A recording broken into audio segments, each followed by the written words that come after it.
Toto video vás seznámí s principem a hlavně konstrukcí planetové převodovky. Planetové převody jsou obvykle valivá válcová soukolí s přímými nebo šikmými zuby, jsou běžná i soukolí kuželová v leteckém a automobilovém průmyslu. Planetové převody se rozdělují na vlastní planetové převody, u kterých je jeden ze základních členů pevně spojen s rámem, a na diferenciální, které mají všechny členy volné a mechanismus má 2 stupně volnosti.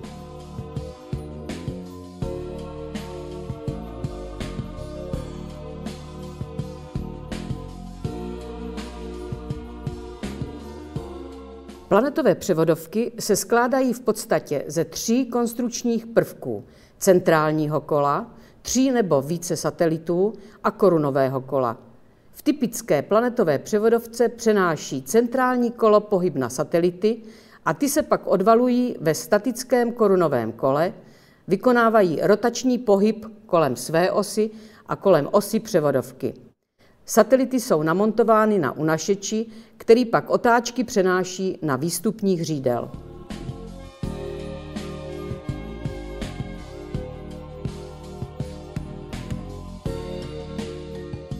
Na sestavě planetové převodovky si můžeme ukázat základní pohyby. Převodovka může pracovat jako reduktor i multiplikátor, hnací a hnaných hřídel jsou koaxiální, má menší rozměry a hmotnost než klasická převodovka, vysokou účinnost i při velkých přenášených výkonech a snadný design. Před námi je rozložená sestava hnacího hřídele. Ozubené centrální kolo má přímé nebo šikmé ozubení s malými moduly. S hnacím hřídelem je spojeno zubovou spojkou a vlastní vstupní hřídel i další otáčející se části jsou uloženy ve valivých kuličkových ložiskách a účinnost převodovky je pak až 99%. Připojení převodovky k dalším strojům je pomocí těsného pera, které je ekonomicky výhodné, normalizované a zajišťuje kompatibilitu s většinou pohonných jednotek a pracovních strojů. Pro velké kroutící momenty se používá normalizovaného rovnobokého drážkování.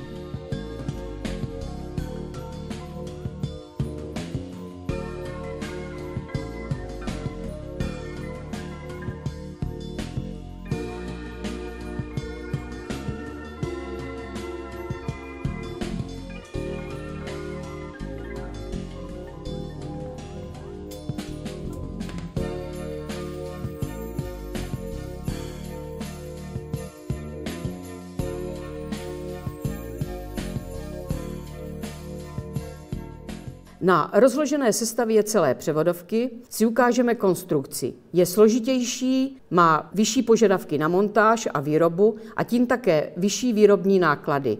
Ve skříni převodovky je uloženo pevně korunové kolo, unašeč, který má tvar kotouče a nese čepy satelitů. Je uložený v valivých ložiskách a spojený s výstupním hřídelem. V celém mechanismu může takovýchto řad být několik. Planetová soukolí s jedním unašečem se nazývají jednoduchá a umožňují převodové poměry od 3:1 až po 100:1.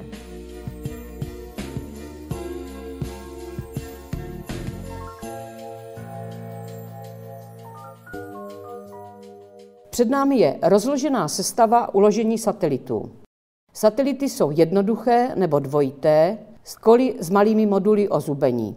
Jsou uloženy na čepech ve valivých ložiskách a jejich počet je závislý na součtu zubů centrálního a korunového kola. Je to takzvaná podmínka smontovatelnosti. Přenášený výkon závisí hlavně na únosnosti ložisek satelitů více než na únosnosti ložisek kol. Výhodou u planetových převodů, na rozdíl od jednoduchého převodu, je, že na zuby kol působí menší síly, protože točivý moment je vždy rozdělen na více ozubených kol. Navíc toto rozložení poskytuje tichý chod a kontinuální přenos síly.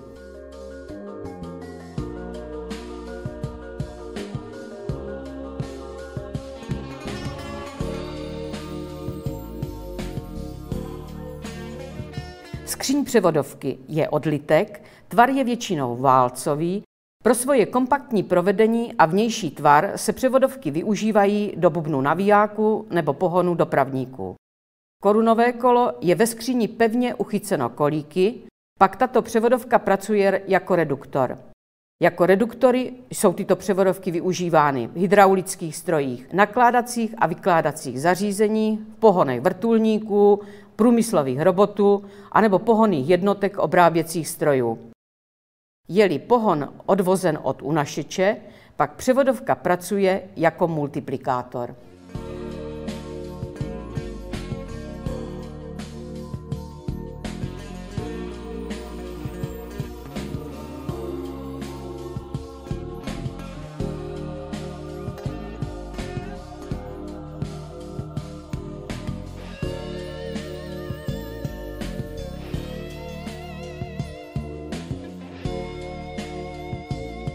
Přímé evolventní ozubení je ekonomicky výhodné řešení. Hlučnost převodovky a úhlová vůle v převodech je nízká. Tepelné zpracování povrchu ozubení je cementováním, které prodlužuje životnost ozubení. Vnitřní ozubení má vypuklé tvary zubů a záběr s pastorkem je výhodnější než u vnějšího soukolí. Závěrem shrneme poznatky o planetové převodovce. Tyto převody jsou výhodné, dosahují velkého převodového poměru. Řídele jsou souosé, skříň převodovky je válcová, malých rozměrů, ozubení používá malé moduly, větší počet satelitů odlehčuje ložiska, konstrukce je tuhá, chod je tichý a účinnost velká.